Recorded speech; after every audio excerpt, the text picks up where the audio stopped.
¿Cuántas promesas te han hecho que no se han cumplido? Yo no te prometo un gran sueldo. Te prometo un trabajo fijo. No te prometo que siempre sea como el primer día. Te prometo que nunca te faltarán las fuerzas. No te prometo que todos tus compañeros resistan. Te prometo que se puede llegar hasta el final. No te prometo personas importantes. Te prometo personas que no saben cuánto valen. No te prometo que vayan a hacer caso de lo que digas. Te prometo que querrás repetirlo una y otra vez. No te prometo la comprensión de los que te rodean. Te prometo que sabrás que has hecho lo correcto. No te prometo que te vayan a pedir ayuda. Te prometo que te necesitarán. No te prometo una decisión fácil. Te prometo que nunca te arrepentirás. No te prometo un trabajo perfecto. Te prometo formar parte de un proyecto inolvidable. No te prometo que siempre vayas a obtener resultados. Te prometo que tu trabajo dará mucho fruto. No te prometo que vayas a tener grandes lujos. Te prometo que tu riqueza será eterna. No te prometo que siempre vayas a poder ser valiente. Te prometo que tu amor será más fuerte que el mío. No te prometo que puedas acabar con el dolor, el sufrimiento y la injusticia. Te prometo que estés donde estés, llevarás esperanza. No te prometo el reconocimiento del mundo. Te prometo una palabra eficaz. No te prometo seguridades humanas. Te prometo la certeza de que has sido elegido. Y te prometo que alimentarás al mundo.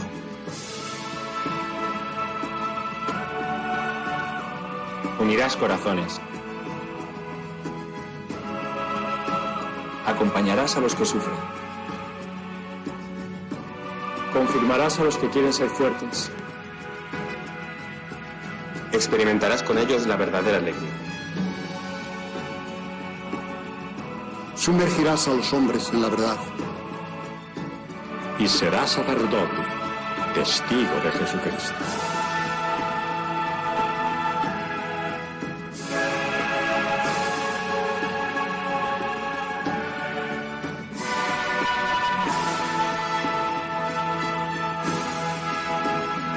No te prometo una vida de aventuras. Te prometo una vida apasionante.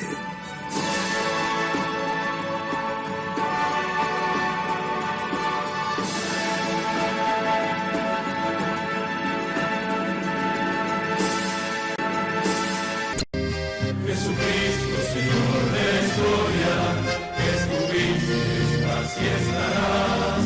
Sos presencia, esperanza y memoria. Sos el Dios de la vida hecho paz. Sos el mismo Jesús que estuviste junto al lago de Genesaret, y ante el hambre del pueblo exigiste, denle ustedes por Dios de comer. Quédate con nosotros, Jesús, que da miedo tanta oscuridad. No es posible morirse de hambre en la patria bendita del pan. Quédate con nosotros, Señor, que hace falta un nuevo Emaús. La propuesta será compartir como vos y en tu nombre, Jesús. Primitivo ritual de pastores, que fue luego banquete pascual, homenaje de nuestros mayores al Dios vivo de su libertad. Cena santa, signo y profecía, memorial de Jesús servidor, nueva alianza de la Eucaristía, que es misterio de fe y comunión. Quédate con nosotros, Jesús, que da miedo tanta oscuridad. No es posible morirse de hambre en la patria bendita del pan. Quédate con nosotros, Señor, que hace falta un nuevo Emaús. La propuesta será compartir como vos y en tu nombre, Jesús, Jesús.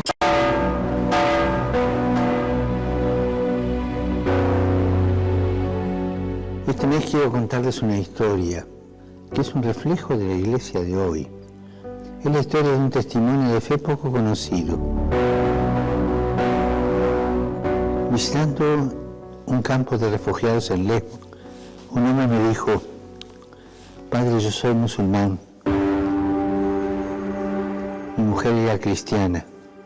Llegaron los terroristas a nuestro país, nos miraron y nos preguntaron nuestra religión. Vieron a mi mujer con el crucifijo y le dijeron que lo tirara al suelo.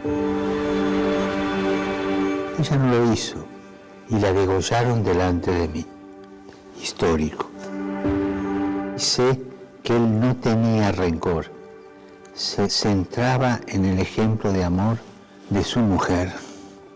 Un amor a Cristo que la llevó a aceptar y ser leal hasta la muerte. Hermanos, hermanas, siempre habrá mártires entre nosotros. Es la señal de que vamos por el camino correcto. Una persona que sabe me decía que hay más mártires hoy que al inicio del cristianismo. El coraje de los mártires, el testimonio de los mártires es una bendición para todos. Oremos para que quienes en diversas partes del mundo arriesgan su vida por el Evangelio contagien a la Iglesia su valentía, su impulso misionero.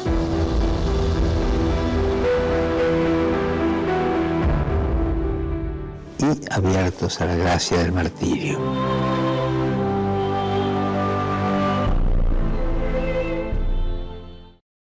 He sabido algo que me preocupa profundamente. Comprendo que lo guía una buena intención, pero me veo en la necesidad de llamarle la atención. Don Silvestre me mandó llamar para darme una queja. Se trata de que en las primeras lecciones del catecismo les ha metido usted en la cabeza a los niños ciertas ideas que considero altamente perjudiciales. ¿Cómo cuáles, padre? Pues les ha dicho a los chicos que hagan ver a sus padres que el esfuerzo de su trabajo debe estar en proporción al salario. Ah, eso sí. Que si cobran más que trabajan, que cobren menos. Pero que si trabajan más que cobran, pues que cobren más. Y usted sabe que esas teorías ya han empezado a armar líos y que varios obreros se han presentado a don Silvestre pidiéndole aumento en el salario. Ah, pues qué bueno. Bueno, ¿por qué? Recuerde usted que se ha de procurar que las riquezas no se acumulen en manos de los ricos y que se repartan entre los trabajadores. Pero eso es comunismo. No, doña Sara. Esa es la encíclica de su santidad Pío XI.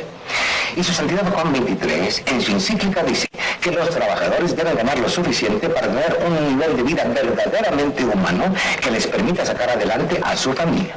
Pero la forma en que usted lo enfoca puede traer problemas. Pues no lo creo, porque su santidad León XIII, allá por el año de 1891, ya lo decía en su encíclica, que el Estado debe ayudar a la clase proletaria, porque del trabajo y el esfuerzo del obrero salen las riquezas de los estados. Eso lo dijo hace un titipuchal de tiempo y no ha pasado nada. No, si es un error querer acabar con los ricos, hay que acabar primero con los pobres, padre. Eso no lo dice la encíclica. No, eso lo digo yo, porque acabando con la pobreza, pues habrá más equidad en el mundo.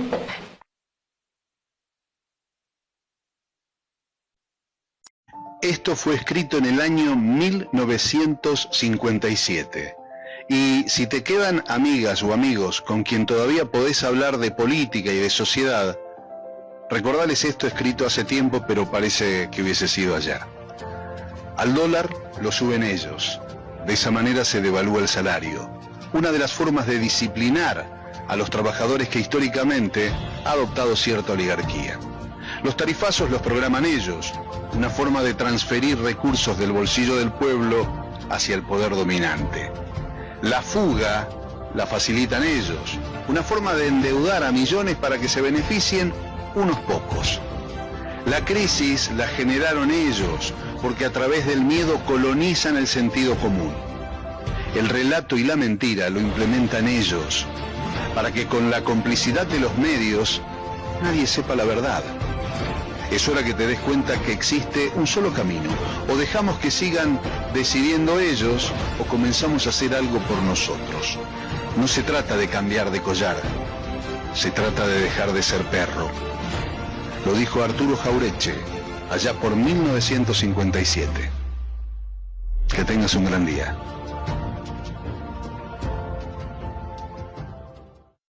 El peor analfabeto es el analfabeto político. No oye, no habla, no participa de los acontecimientos políticos. No sabe que el costo de la vida, el precio del poroto, del pan, de la harina, del vestido, del zapato y de los remedios dependen de decisiones políticas. El analfabeto político es tan burro que se enorgullece y ensancha el pecho diciendo que odia la política. No sabe que de su ignorancia política nace la prostituta, el menor abandonado y el peor de todos los bandidos, que es el político corrupto, mequetrefe y lacayo de las empresas nacionales y multinacionales. Ortega y Gasset habló alguna vez de argentinos a las cosas.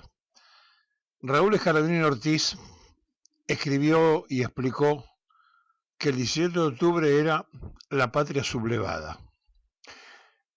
Claro, de aquel tiempo al de ahora, podríamos intentar buscar, pero no lo hay, algún autor que defina la aparición de lo impresentable, de lo insólito, de lo no creíble, de lo que nosotros, para que la gente entienda, denominamos comúnmente cachivache.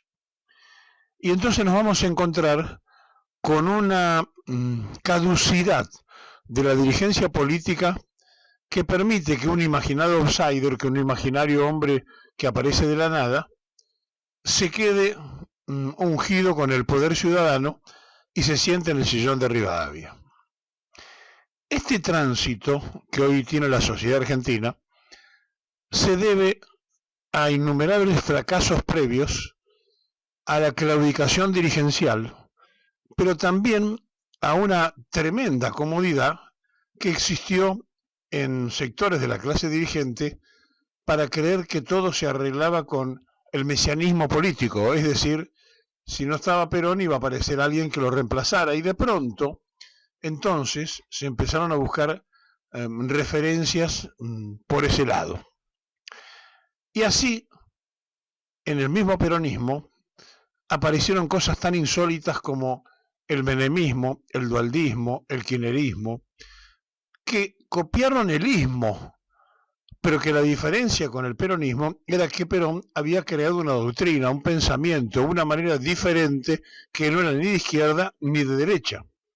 Los otros eran nada más que jefes de facciones políticas que seguían una corriente de opinión y que entonces bautizaban con el diminutivo de su apellido.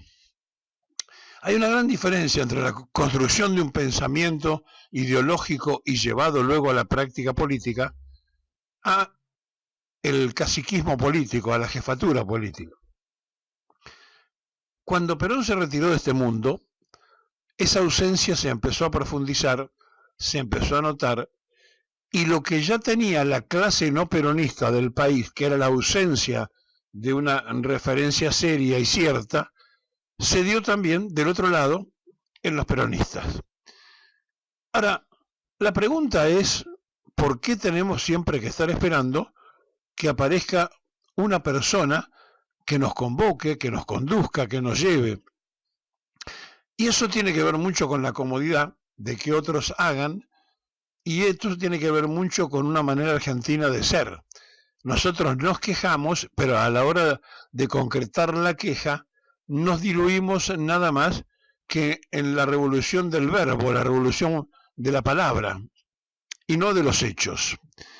Y cuando apareció una persona como Perón, que demostró que lo primero que había que hacer era poner a la gente a trabajar con un objetivo serio y cierto de hacer todo lo que faltaba, y cuando le demostró al país que lo que estaba en manos extranjeras se podía nacionalizar y el Banco Central que estaba en manos de los ingleses pasó a la Argentina, y los ferrocarriles que estaban en manos británicas pasó a los argentinos, y que cada una de las cosas que estaban en manos extranjeras fueron nacionalizadas, y que además el Estado estaba en condiciones de poderlo administrar, dentro de la misma estructura de la construcción del país, aparecieron los privatistas, los que habían sacado ventajas sirviendo a los distintos imperios de turno, y decían, no, esto no puede ser. ¿Cómo va a tener el mismo derecho un trabajador que nosotros, que somos la clase pudiente y que somos los terratenientes, que somos los generadores de empleo? Porque sin nosotros, ¿ellos qué harían? Sin pensar que sin ellos tampoco habría trabajo, porque no trabajaría nadie. Todo tiene que ver con una yo diría, una forma de derretirse de la sociedad argentina a medida que los liderazgos fueron desapareciendo. Y eso que era una comodidad, pero que también era un ejemplo de la conducción política de otros, empezó a brillar por su ausencia. Y ya pasaron a ser referencias políticas o candidatos, pero no conductores de masa. Y se fue perdiendo entonces lo tutelar, se fue perdiendo el padre que cobijaba o la madre que cobijaba. Y a partir de allí, todo entonces entró por un territorio muy difícil de explicar en palabras, pero que es que uno de los países más ricos de la Tierra, que una de las geografías más grandes del mundo, del planeta Tierra, que es la 7ª geografía del mundo, que tiene pocos habitantes, no pueda satisfacer a menos de 50 millones de personas y no pueda organizarse para que sean felices, o para que seamos felices. Y entonces cuando nos damos cuenta que somos una sociedad que ha perdido toda la capacidad de construir nuestro propio futuro y que descansamos sobre la espalda de que aparezca un salvador o una salvadora, y entonces allí empezamos a explicar nuestra propia comodidad de decir, bueno, hay que hacer esto, vayan y hagan, en lugar de decir, vamos y lo hacemos. Esa falta de análisis de la realidad social, de la realidad política, en definitiva, del mirarnos en un espejo y reconocernos, nos lleva a que aparezcan personajes como el que hoy se sienta en el sillón de Rivadavia, que es inexplicable en una sociedad de alto nivel cultural, de gente que conoce muy bien lo que es la chantada, lo que es la mentira, porque ha pasado el pueblo argentino por distintos mentirosos, y se encuentra de pronto con que, como no hay nada que lo encante del otro lado, optan y le creen a un encantador de serpiente que engrupió a los propios y a los extraños, haciéndole creer de que la solución era romper todo, que con una motosierra se resolvía la Argentina. No había una propuesta concreta de construcción, había una propuesta concreta de destruir todo. Voy a ir con una motosierra, voy a hacer un topo para destruir el Estado. A partir de allí empezamos a decirle que era un cachivache, que alguien que proponía a la sociedad que lo votaran y se decía que era un anarquista, y el anarquista niega al Estado, lo peor que se podía hacer era poner a este cachivache ideológico sentado en el sillón de Rivadavia. Bueno, lamentablemente no nos equivocamos, y se equivocó la mayoría que optó por ponerlo porque estaba cansado a lo mejor de las carencias que del otro lado se daban. Y finalmente, cuando se instaló, todas las cosas que son inimaginables para una persona que no puede tener la totalidad de los poderes públicos porque su estado psíquico no lo permite, el Congreso, el Parlamento argentino, estos que nosotros votamos, todos se pusieron de acuerdo y le dieron amplios poderes al presidente de la República. Es decir, el propio Parlamento Nacional se autoeliminó porque no hace falta que ellos estén, porque le dieron los poderes parlamentarios al Poder Ejecutivo. Y así vamos y vemos cómo transitamos con protestas que se organizan, que ahora viviremos la parte de la universidad en un estado de pedido de socorro público, con movilizaciones. Vemos como los distintos gremios se encuentran con que amanecen con gente que le echan. Vemos que en el Estado Nacional se dejan cesantes todos los días una enorme cantidad de trabajadores, y todo pasa en una especie de queja generalizada, pero sin tomar la profundidad de las medidas que hay que tomar antes de que esta crisis se profundice de tal manera que después sea muy tarde y todo cueste el doble de trabajo, y ojalá que nunca lo veamos, pero que puede costar mucha sangre.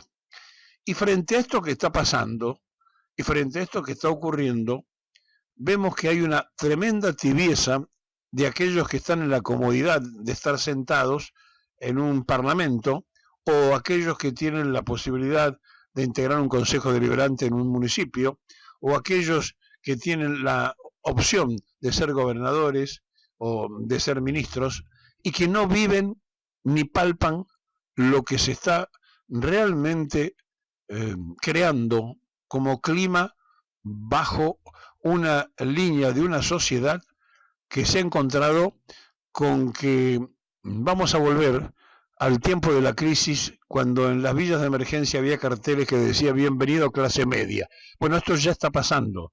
Gente que trabajó toda su vida hoy va a comer y a buscar un plato de comida a los comedores sociales porque ya no pueden pagar sus alimentos.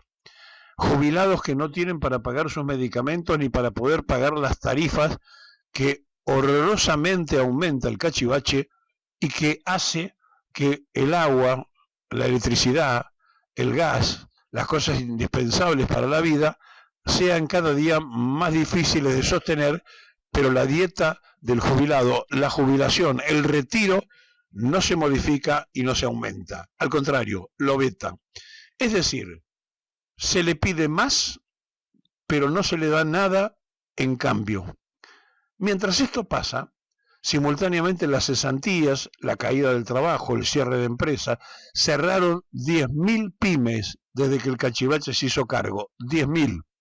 Es una cifra alarmante, porque cada pyme tiene 4, 5, 10, 15, 20, 50 empleados o trabajadores.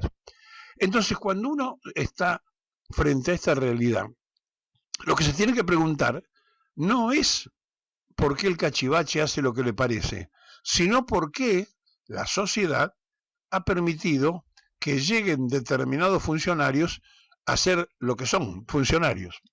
Y por lo tanto, allí viene la otra gran pregunta. ¿Por comodidad? ¿Por aburrimiento? ¿Por cansancio? ¿Por esnobismo? ¿Porque le creyeron a alguien que dijo que iba a romper todo? En todo caso, esa creencia, ¿en qué estaba basada? ¿En que estaba de acuerdo una mayoría en que alguien con una topadora no deje nada? ¿En que alguien se lleve puesto al Estado Nacional, que dijo que era el topo y lo venía a llevar por delante? ¿Cuál fue el razonamiento del que votó eso? Y miren, me parece que es mucho más simple. Hay un antiperonismo manifiesto, hay un antipopulismo manifiesto en una gran parte de la sociedad argentina. Y entonces, allí nos tenemos que detener para pensar si lo que nosotros creemos que es una mayoría no es en realidad una de las minorías. Si no es en serio que la gente que quiere hablar de la justicia social es minoría, si no creen en serio que los que quieren defender el aguinaldo y el salario de un trabajador o la continuidad horaria o lo que fuere, no es ya parte de una minoría, y si no hay una Argentina que abandonó o que nunca levantó esas banderas y que en definitiva se han constituido en una mayoría. Miren, el padrón argentino tiene a un 50% con menos de 45 años. Gente que no había nacido cuando Perón no estaba ya en este mundo. Entonces, hablarle de Perón a esos muchachos o a esas chicas es como si a nosotros nos hubieran hablado de Hipólito Yrigoyen. Hubiéramos dicho, sí, qué linda referencia histórica, pero es histórico nada más. No hay ayornamiento en el mensaje ideológico, no hay quienes lleguen a representar esa necesidad que en algún momento el peronismo cumplió y levantó esa bandera, y si no pueden explicar eso, y si no hay quienes lo prolonguen en un análisis a los jóvenes, difícilmente los jóvenes puedan entender o puedan aceptar lo que le puede decir el abuelo. Es muy difícil el momento que se vive y por eso tenemos este cachivache sentado en el sillón de Rivadavia. Ahora, ¿qué habría que hacer? Es una pregunta del millón. Pero eso se lo dejo reservado a usted, se lo dejo reservado. Si nosotros entonces le pasamos el rastrillo al país, lo dejamos sin un mango, no queda un austral ni para remedio, no se emite, la gente no tiene guita para comprar dólares, el dólar baja. Digo, espere a ver si entendí bien. Ustedes con los impuestos a la tarifa, los tarifazos, guadañan toda la boca, la gente se queda sin guita, no compran dólares, el dólar es bastante, me dijo. Aunque usted tiene cara de comentarista económico, se ve que va entendiendo algo, pero ministro, escúcheme una cosa, la gente está más seca que galleta de campo, no solamente no puede comprar dólares, sino que no puede comprar morfi, no puede comprar remedio, no puede comprar pastillas, no puede comprar pinchas, ni peine, ni peineta, nada puede comprar. Son pequeños detalles, Tato me dijo mientras me regalaba una oblea que decía no tengo estéreo. Son pequeños detalles de la microeconomía doméstica. A nosotros, que nos importa, es la macroeconomía, Tato. Créame que en poco tiempo le vamos a cambiar la cara al país. Pobre. ¿Lo van a desfigurar más? Todavía no, Tato, no. Lo único que nosotros le pedimos es un pequeño esfuerzo hoy para que mañana podamos tener la Argentina potencia con la que soñaron nuestros mayores. O si no, un pequeño sacrificio hoy para que nuestros hijos, un pequeño sacrificio hoy para que nuestros hijos tengan mañana, hereden una patria grande, redonda, fértil, calentita. Vamos a explicar a las generaciones futuras dos cosas. Primero, que teniendo capacidad para alimentar a más de 300 millones de personas en el mundo, tengamos los niveles de pobreza que hemos alcanzado, que dice el INDEC. Y yo me permito tener mi duda con lo que dice el INDEC, pero pongamos que sea cierto lo que dice el INDEC, de que el 59% de la población, 52,9% de la población está bajo la línea de pobreza, 52,9% de la población. O sea, vos te das cuenta que esto no tiene parangón tiene parangón en momentos muy críticos, como fue por ejemplo el año 2002, que la pobreza según el INDEC fue del 54%, y sin embargo Néstor Kirchner, que asumió el 25 de mayo del 2003, la hizo bajar de tal manera que apenas alineaba los 2 dígitos cuando se fue el gobierno de Cristina Fernández de Kirchner. Fíjate lo que significa cambiar el modelo económico. En vez de ser un modelo extractivista como es este, o de privatizaciones del acervo patrimonial del Estado y de importaciones favorecidas por atraso cambiario de la convertibilidad, volvemos a un modelo similar. Ahora es peor porque es extractivista y trata de, con el RIGI, con el régimen incentivo a las grandes inversiones, genera, como decimos siempre con ustedes, un Estado africano, con perdón de los países africanos dentro de Argentina. Bueno, todo este desastre que estamos viviendo, y tenemos una pobreza del 52,9% de la población, casi 25 millones de personas, tal vez 25 millones de personas, y tenemos capacidad para alimentar a 300 o 350 millones de habitantes. Vos sabés que, Horacio, hay una cosa que ahí te quería interrumpir un segundito, porque se habla mucho de las proyecciones, ¿no es cierto? Así como el presidente hablaba de una proyección de una inflación del 17.000%, nosotros haciendo las proyecciones que tenemos sobre la mesa de la pobreza, en menos de 20 años vamos a ser todos pobres. Y si vamos a lo que es proyección también, vamos a perder, él decía que con los jubilados íbamos a pagar 37.000 millones de dólares, algo así, y yo en contraposición lo que digo que en las proyecciones, con la inversión que se pierde y el nivel de exportación de gas licuado, vamos a perder más de 800.000 millones de dólares, ¿no es cierto? Es lo que da la proyección si vamos a jugar a las proyecciones.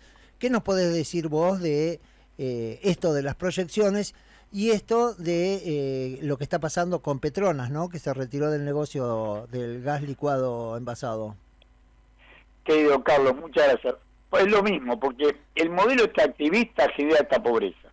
Sí. En África vos tenés una minoría enriquecida, generalmente la minoría blanca o los negros, la calle o los blancos. Una minoría que no pasa a ser del 1 o 2% de la población. 1 o 2% de la población, que es la tendencia que quieren llevar acá. Y los demás sobreviven como pueden. Bueno, esto es el modelo africano, es el modelo extractivista, en un enclave extractivista en nuestro país. Con las leyes, estos 134 diputados y 38 senadores que votaron al RIGI, en mi provincia, yo soy tucumano de nacimiento, el día viernes se aprobó por unanimidad. O sea, los diputados ahora ya no son más frente por la victoria, pero vienen del justicialismo, que están con Caldo, con Mansur, votaron a favor del RIGI, en Tucumán.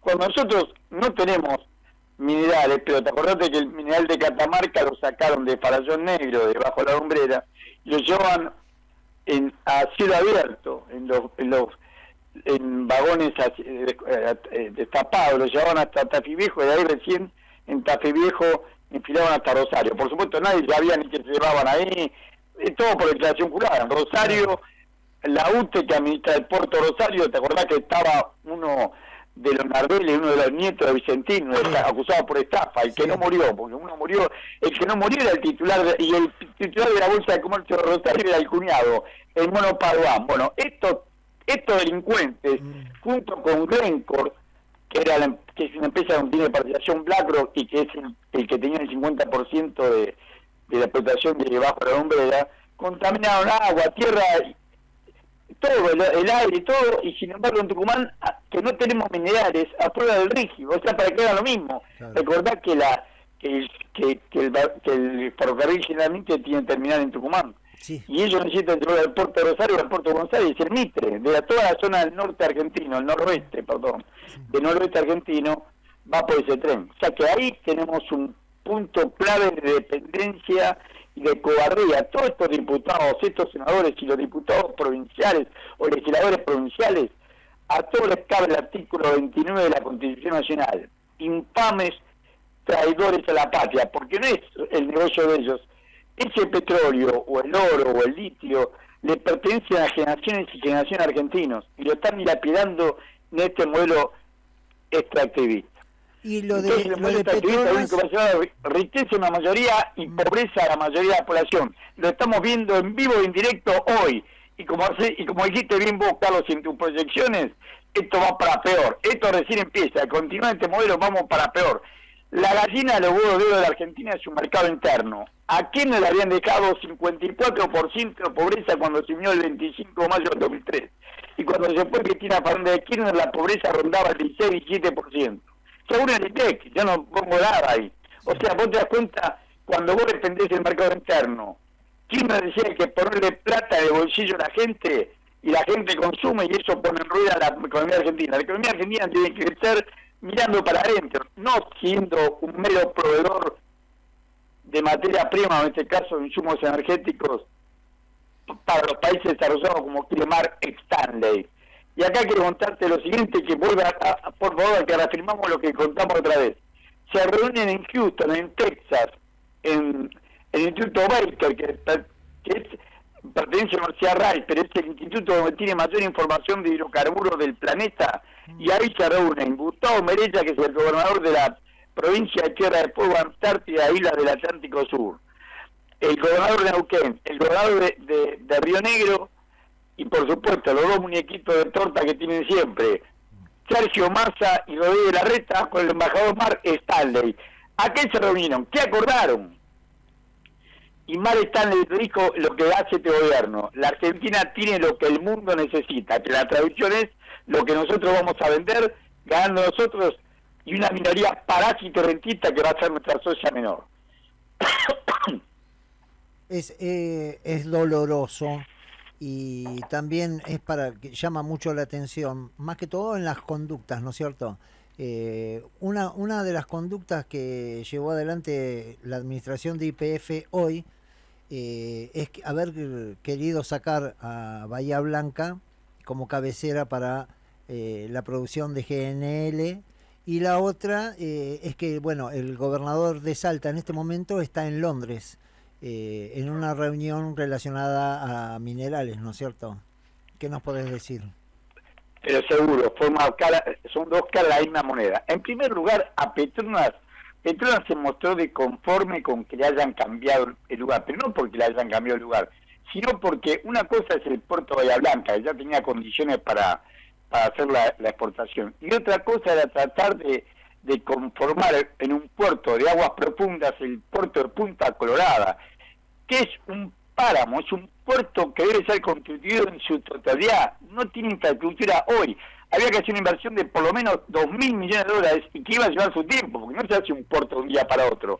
Nada que por el capricho del presidente Milei. El capricho del presidente Milei de tratar de perjudicar a la provincia de Buenos Aires le genera un costo adicional. Y no, pero lo vamos a hacer nosotros, le dice. El Estado no está haciendo ninguna obra pública. Petronas se encontraba con que lo obligaban a salir del puerto de Bahía Blanca está construido, hecho, terminado, y por supuesto el puerto de Bahía Blanca apuntalaba que se abra el canal de Magdalena, que es una obra, bueno, es inconclusa por el gobierno anterior y por este gobierno, el canal de Magdalena, y como todos sabemos el país está dividido marítimamente en dos. Toda la zona norte tiene que ir a Montevideo, toda la zona sur tiene que pasar por Montevideo porque el canal de Magdalena no tiene la capacidad para que barcos de calado pasen. Bueno, esta barbaridad que hubiera sido subsanada con el puerto de Bahía Blanca y hubiera dado un realce a todo el sur de la provincia de Buenos Aires y al norte de la Patagonia que da sobre el océano Atlántico, lo que han hecho por tratar de perjudicar a la provincia de Buenos Aires, porque no es aquí, sino de perjudicar a la provincia de Buenos Aires, que hace este unitario de Milei, hace que Petronas, cuando le dicen que tiene que trasladarse, y el puerto de Punta Colada es un páramo, hay que hacer el puerto todo. Claro. Entonces los tipos, no hay nada, entonces los tipos dijeron, no, escuchame, esto no es lo que había convenido. Eso por un lado. Y por otro lado también hay una cuestión geopolítica que yo no quiero dejar de mencionar. Vos sabés que Malasia forma parte, tiene una fuerte ascendencia islámica. Sí. No me da por qué razones, pero tiene una fuerte ascendencia islámica. Y la postura de Javier Milei de apoyo incondicional al primer ministro israelí y a Israel, y romper la tradición de neutralidad con el conflicto del Medio Oriente, hizo que los malasios vean esto con mucha recelo. Por un lado, con mucha cautela. Eso por un lado. Y por otro lado, Malasia está pidiendo ingresar a los BRIC. Malasia todavía no fue admitido, porque en la primera ampliación, que sí invitaron a la Argentina, porque te tienen que invitar un país miembro, la Argentina le invitaron China y Brasil, claro, que son dos de los miembros fundadores de los BRIC. Sí. Era Brasil, Rusia, India y China en principio, por eso se sumó Sudáfrica. China y Brasil invitan a Argentina, que tenía que haber ido ahora en enero de este año y no fue porque cambiamos de gobierno. Sí. La habían invitado especialmente a Argentina. Bueno, a los malasios se están pidiendo ingresar a los BRICS. ¿Por qué? Porque se dan cuenta que el mundo va por ahí y que el crecimiento de la demanda va por ese lado. Y sin embargo, este insano decide romper con los BRICS. Recién ahora que se da cuenta que Estados Unidos no le va a hacer las inversiones que le promete, recién ahora retrocede y trata de acordar con China para que haya inversiones chinas. Este es el gobierno que tenemos. Una moneda en el aire, un tipo sin programa, que solamente se subordina al capital financiero de Estados Unidos y políticamente, como hemos dicho varias veces con ustedes, el jefe político hoy de Milei, antes era Brunetian, pero ahora el jefe político de Milei es Anthony Blinken, que es el canciller, el secretario de Estado de Estados Unidos, y Mark Stanley, que es el embajador y es el vocero de la Secretaría de Estado, de la Cancillería de Estados Unidos en Argentina. ¿Qué nos podés decir de esta reunión del gobernador de Salta con First Quantum, la empresa que van a acceder al proyecto Taca Taca de Salta? Que son todos, le cabe el artículo 21 de la Constitución Nacional, entregan nuestra ciudadanía, que no le pertenece a esta administración. O sea, tenemos que entender que esto le pertenece a la patria, le pertenece al pueblo argentino presente y futuro, a generaciones futuros. Sí, una muestra más del lacallaje en una provincia como la provincia de Salta, que ha sido siempre una provincia feudal. Nosotros recordemos que el golpe del GOU fue contra Robustiano Patrón Costa, que la en la provincia de Salta el 4 de junio de 1943 y que iba a ser el candidato al presidente de la embajada. Claro. Robustiano Patrón Costa, o sea, el golpe de César Castillo, que era el presidente de la figurita decorativa, también de la rosca catamarqueña, pero en realidad el golpe era para evitar que Patrón Costa, Salta se subordinaba ya en esa época a la política feudal y a la política de Estados Unidos, y por eso el GOU le hace el golpe. Bueno, estos son los frutos de hoy. Hoy Salta queda, no tiene el mismo peso que tenía otrora, el peso ni social ni político, pero sí el peso económico, porque tiene también riquezas, tiene sales, tiene litio, tiene petróleo. Claro. Sí, y esto lo va a rifar, lo va a entregar en el acuerdo, ya lo había hecho la anterior secretaria de Minería, Rayón, puesta por Massa. Ya venían trabajando en eso, en tratar de subordinarnos al capital británico. Sí, lo que tienen en la británico nada menos, claro, encima. Dentro de todo esto, lo que sí es de mayor importancia es que lo que consigue Salta, que tiene que ya está en producción, no está en proyectos. La Rioja tiene proyección, pero no tiene proyecto hecho sobre el litio, y esto le da a Salta una prioridad en lo que te puede decir que te pueden firmar algún cupo para la extracción y la venta del litio. ¿Vos creés que todo esto lo van a entregar en Inglaterra? Estoy convencido. Aparte hay un acuerdo, porque Salta tiene un fuerte acuerdo. Ya venía la época de Uturbe con Gran Bretaña. O sea, ya venían, hacían visitas. No era rara la visita al embajador de Gran Bretaña a Salta. Tienen acuerdos de tipo turístico, por supuesto, explotaciones económicas. Acordate que la mesa del cobre que se promociona en Londres tiene su lugar, su primer lanzamiento fue en la provincia de Salta, la mesa del cobre que conforma las provincias que tienen cobre. Bueno, esto ya venía produciéndose hace varios años, y ahora en el RIGI se potencia, con el marco del legal del RIGI, que ellos fueron uno de los impulsores, se potencia. Por eso hoy el gobernador de hoy, Gustavo Sáez, viaja a Inglaterra. Una de las cosas que el RIGI también marca es un nivel de inestabilidad política hacia la mirada de los inversores de afuera, ¿no es cierto? Si no, ya hubiesen empezado a mover administrativamente algún tipo de negocios. Este es el primer negocio que uno detecta que está tomando forma. El otro negocio, que era el de Petronas, evidentemente se fumó a la espera de un gobierno con otro tipo de estabilidad y otro tipo de administradores, ¿no es cierto?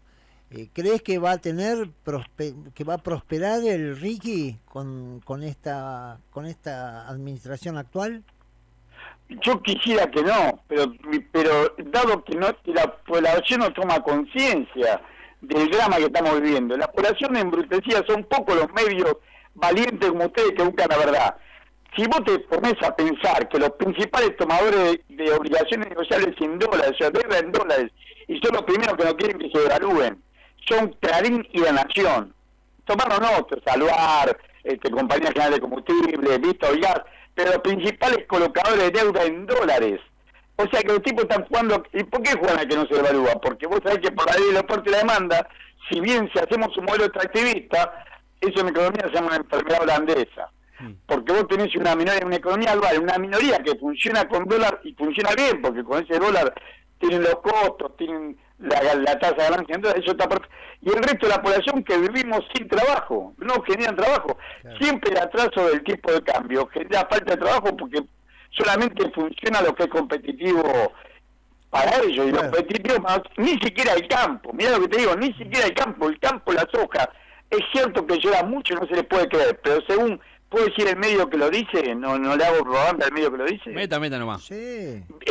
El bicho de campo cuenta que ya el cálculo que hacen los ojeros ya no le da rentabilidad. Dicen ellos, yo no es que le crea, pero te quiero decir que si el campo dice que no hay rentabilidad, pese a eso, en septiembre, que es un mes que generalmente no liquida, el campo está liquidando fuertemente, porque como estuvo pisando soja y maíz, y ahora se da cuenta que el tipo de cambio no se va a modificar. Ellos presionaron a la evaluación del tipo de cambio, y este gobierno, también lo hemos dicho con ustedes, le prometió a los norteamericanos, primero fue el 15 de julio, lo habían negado hasta que lo firmaron, donde Vladimir Wernick, el vicepresidente del Banco Central, dijo que el tipo de cambio iba a crecer un 2% mensual a lo sumo, y si bajaba la inflación iba a bajar también ese ajuste cambiario. De hecho, en el presupuesto 2025 pone un ajuste cambiario de 1,4% mensual, 18,3% anual. Bueno, le dijo a 41 CEOs y uno lo firmó. Bueno, y después se lo repitió el 27 de agosto a la American Council, al Consejo de las Américas, que no son los empresarios más ricos de Estados Unidos, pero son los 200 empresarios, se crearon en el siglo XIX, a fines del siglo XIX. ¿Te das cuenta que somos empresarios más tradicionales de Estados Unidos? Rockefeller, Ford, Cargill, bueno, le dijo a ellos lo mismo, claro, que el tipo de cambio. Entonces recién ahora vos combinás que las principales empresas argentinas, sobre todo Clarín y La Nación, se endeudaron en dólares, y que Esto le prometen a pesos pesados del mundo, como son estos 41 CEOs que se reunieron con Vladimir Werner el 15 de julio en Manhattan, y los 200 empresarios se reunieron en Washington. 200 no habrán ido, pero el Cónsul de América y con el Cónsul de América se reúnen en Washington, le promete lo mismo. Recién acá el campo entiende que está perdido y tratan de vender, y septiembre va a ser récord de venta con respecto a lo que ha sido septiembre en toda la vida. Y a eso sumale que fruto del parate, de la total depresión económica que estamos viviendo, vos tenés un superávit comercial y el parate que estamos vendiendo productos petróleo y productos petroquímicos. El sector petróleo petroquímico pasó a ser el segundo sector exportador. Claro. Nosotros, cuando uno de los dramas que tuvo el kirchnerismo era que teníamos déficit energético, déficit comercial, nos estamos refiriendo. Sí, sí. Y acá tenemos superávit comercial energético. Superávit comercial energético triplica las exportaciones de energía a las importaciones. La triplica. Entonces esto explica por qué tenemos un superávit comercial de 14.000 millones de dólares. Vos sumás superávit comercial 14.000 millones de dólares sin depender del campo. Sumale, fruto de la depresión económica más que nada. Sí. Sumale que las grandes empresas se endeudan en dólares y sumale que el campo tiene que liquidar porque tiene que cubrir los costos. Según dice el bicho del campo, ya no cubren los costos con el tipo de cambio actual, pese a que el 20% lo liquida en el mercado libre, al contado con liqui. Todo ese combo explica por qué el campo salió a vender ahora. Una de las cosas que necesito que me ayudes a pensar es lo siguiente, Horacio. Los productores de litio son Australia, China y el foco que está acá en el norte nuestro, ¿no es cierto? El triángulo más importante del litio, tengo entendido que está en el foco de Simón. Claro, Bolivia, Chile y Argentina. Sí, pero hay un tema ahora. El litio hace un año atrás valía $70.000 la tonelada y hoy están cotizándolo en $14.000 la tonelada. ¿Quién es el que maneja esto? Si los productores son China, Australia y Argentina, Bolivia y Chile.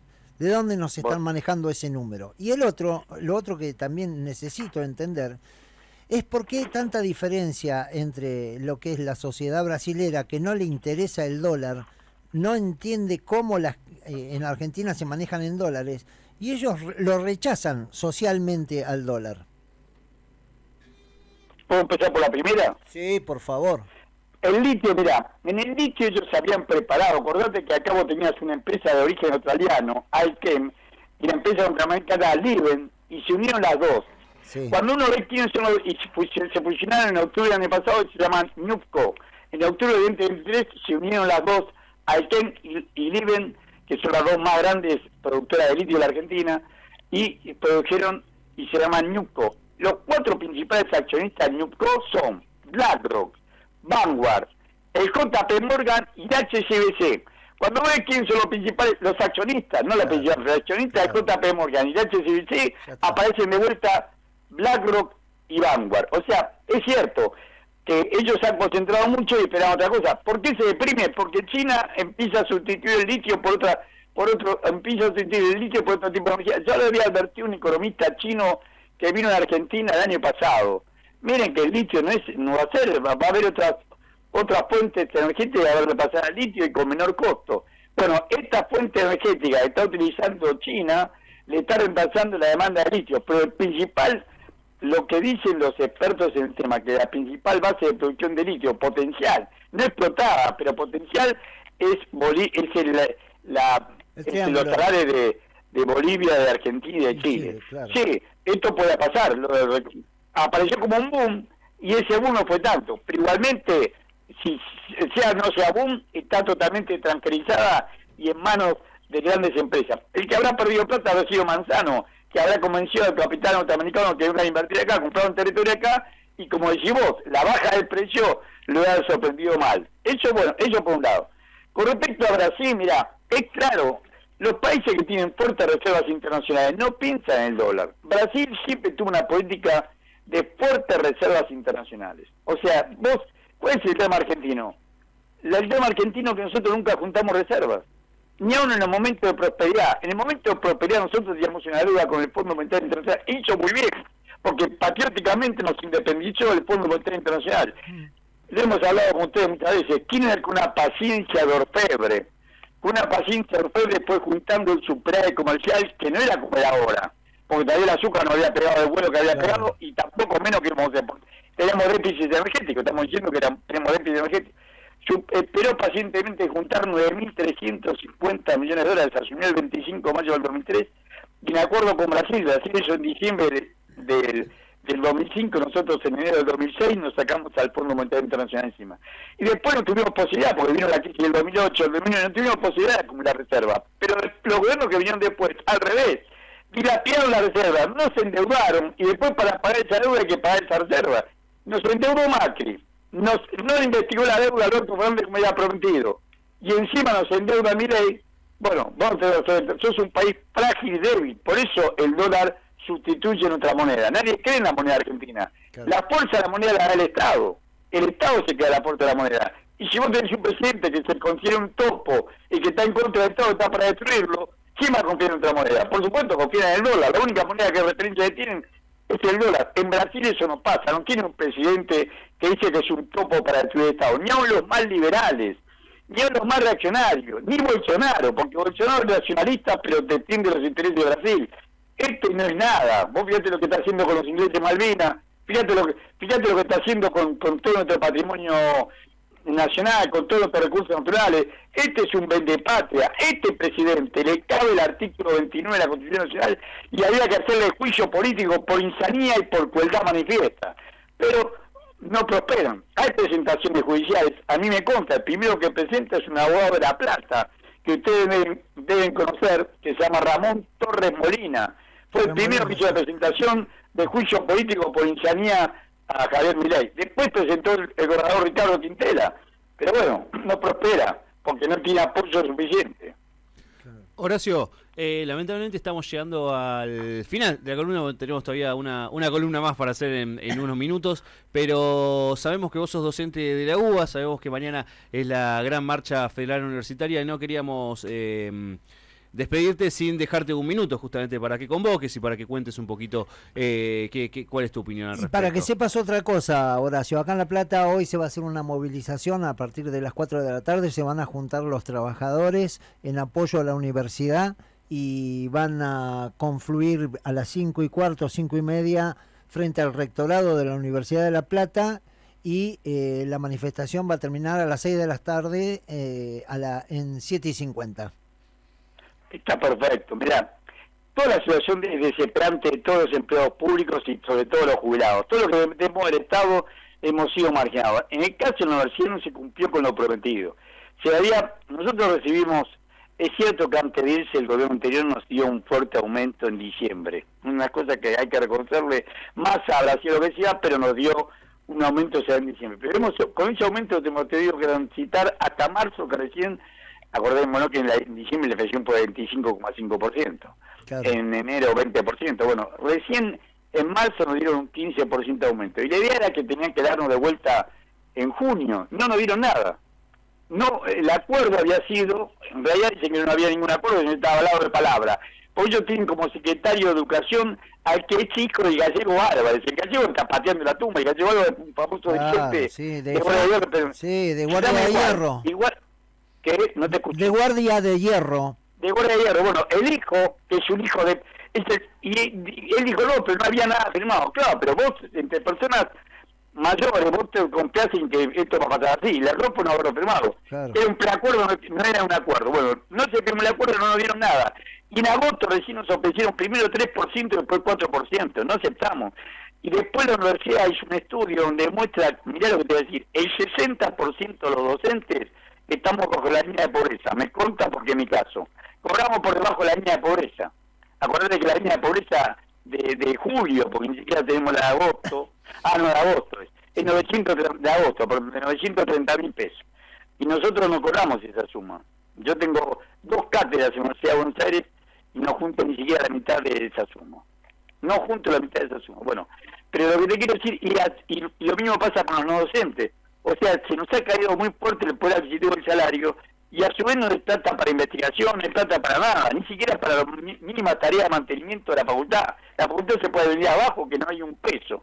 Bueno, este ajuste brutal es lo que nos oponemos y por eso hacemos esta marcha, porque también la universidad pública no es que es el topo que viene a destruir el Estado, le pertenece a él. La universidad pública fue lograda con mucho sacrificio, ahí le reconozco a Sarmiento y a los que pensaron que el pueblo tenía que educarse, y que tenían que formarse, y que teníamos que tener cuadros técnicos nosotros, y la ciencia y la técnica tenían que estar a cargo del Estado, y viene a avasallar con todo eso para que dependamos directamente del extranjero. Por eso salimos en defensa de la educación pública, no solamente de la universidad, de la educación pública en el día de mañana, y me alegro que La Plata se adelante.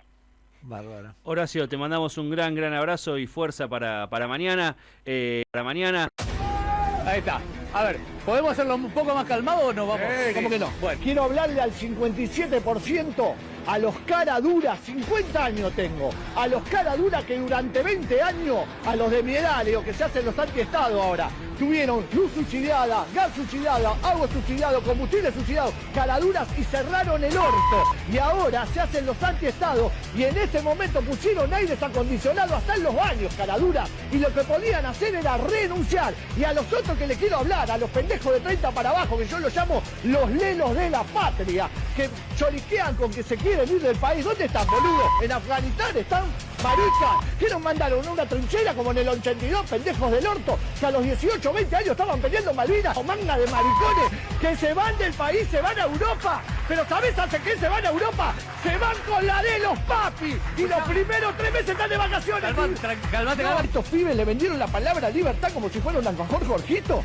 Ser libre es ser uno mismo, boludo. No te la va a dar un paciente, un psiquiátrico con clonazepado y una tarotista, boludo. Les vendió la libertad con Johnny Viale, que va a comer con él cada 15 días. Entonces déjense de joder. Despiértense. Ustedes son una manga de maricones y antipatria. Joaquín, Beto Casella me nombra a veces. Soy Joaquín Elber. El verga larga, manga de puto. Gracias, Joaquín. Perdón a los menores de 18, perdón. Bien.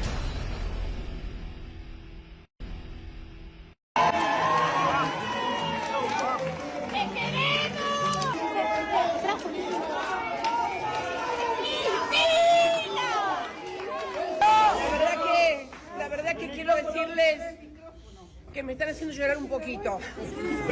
Me están haciendo llorar y quiero... Bueno, acá vinimos con el padre Tano, el famoso padre Tano, que yo no lo conocía, pero los chicos siempre me decían todas las cosas que hacía en los barrios, cómo juntaba a los pibes para ayudarlos. ¿Cómo, mi amor? Por eso, escuela, pileta, este centro de jubilados, hogares para las mujeres, hogares para los pibes, para recuperar lo que se fueron los padres y para que no siga avanzando el narco como sigue avanzando en todos nuestros barrios, producto de que el Estado se retira. Y yo quiero decirles que siempre voy a estar con ustedes, siempre.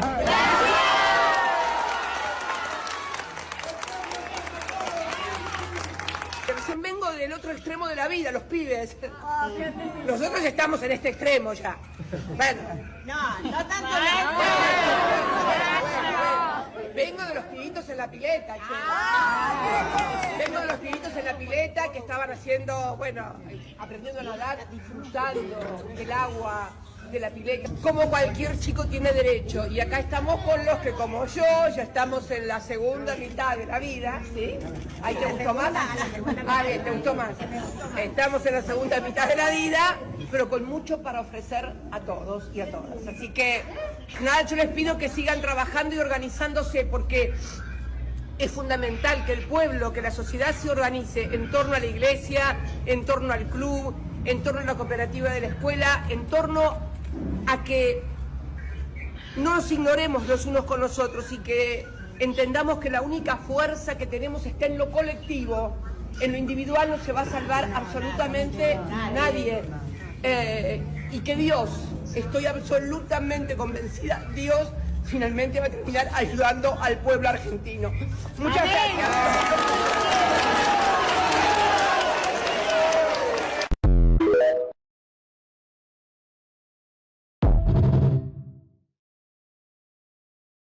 El pueblo trabajador se está cansando. El pueblo humilde se está cansando.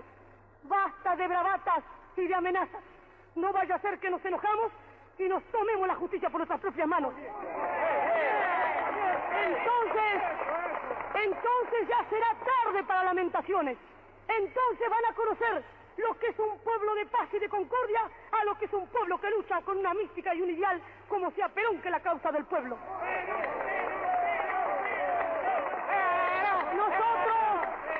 Nosotros predicamos la paz, nosotros predicamos la concordia, pero así como dije yo en un discurso en Europa, es inútil hablar de paz. Cuando me preguntaron, ¿qué opina usted de la paz, señora? Es inútil hablar de paz, es inútil vivir, cerrar los ojos a la realidad. No habrá paz en el mundo mientras no desaparezcan las odiosas diferencias sociales. No habrá paz en el mundo mientras los obreros sean carne de cañón en la guerra y brazos abajo la paz.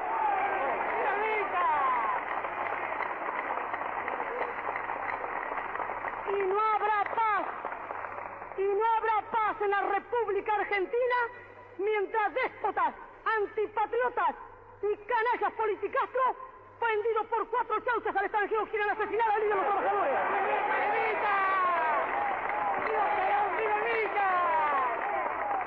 La consigna de la hora, estar alerta. Cada descamisado ha de ser una célula, pero una célula de la patria y no una célula del comunista que trabaja para Stalin.